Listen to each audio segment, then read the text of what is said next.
Hey guys, I'm unboxing an S340 from NZXT today. I haven't seen the case yet, but the box that came in looks pretty good. So let's open this up. You can't tell by this box, but this is actually a very low cost case.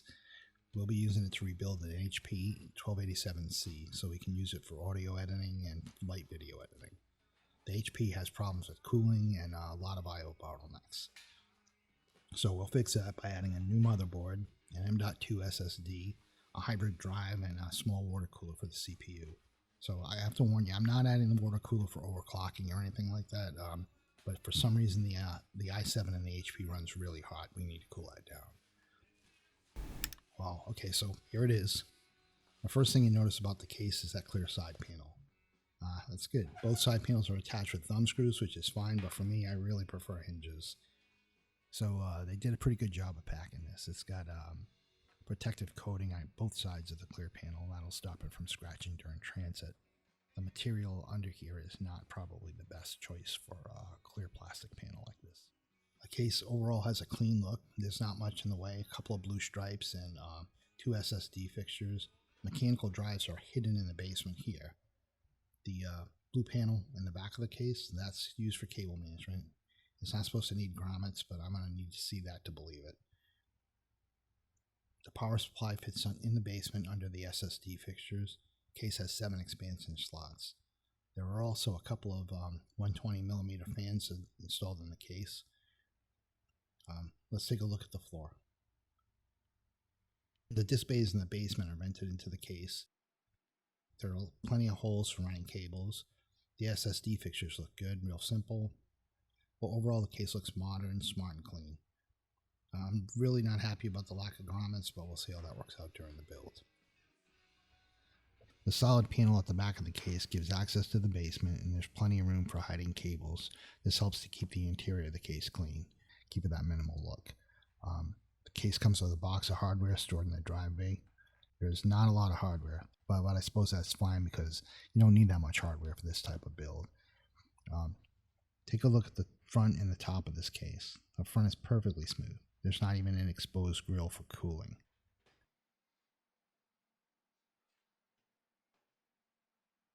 The top's smooth too, except for there's a cooling fan and then there's the control panel.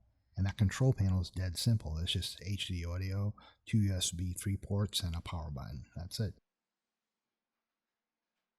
I think the hard thing with a minimalist design is not confusing a lack of functionality with minimalism. Now, a lot of people would make that mistake, but they did a really good job here. The case has good ventilation. They've given thought to cable management. There's room for modern SSDs, and they put the clunky old mechanical drives hidden in the basement so they're not taking up all this ventilation space. The blue stripe here hides the case's fresh air intakes. Notice that, look, it goes all the way through so it can draw air in from the bottom and from the top of the case. That's great. I mean, it gives you all the ventilation you need, and you still get to keep that minimalistic look in the front of the case.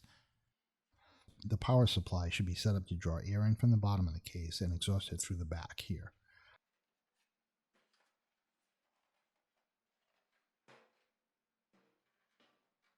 The filter for the power supply isn't good. We're going to have to mod that. So all in all, what do I think? Well, of course, this isn't the best case on the market, but it isn't priced that way either. There are certainly better cases. There are things that NZXT should have done differently, but what they did was pretty good. They designed an attractive, modern, minimalist case. They did this at a price that makes it good value for the right customer.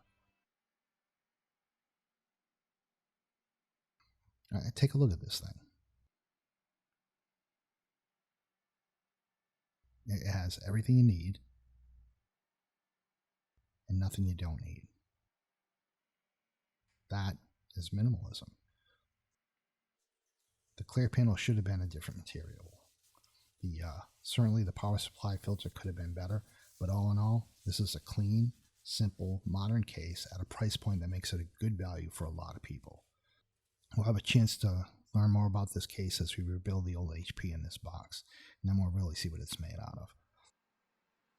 Let me warn you about my outro. It's a little loud. Woo!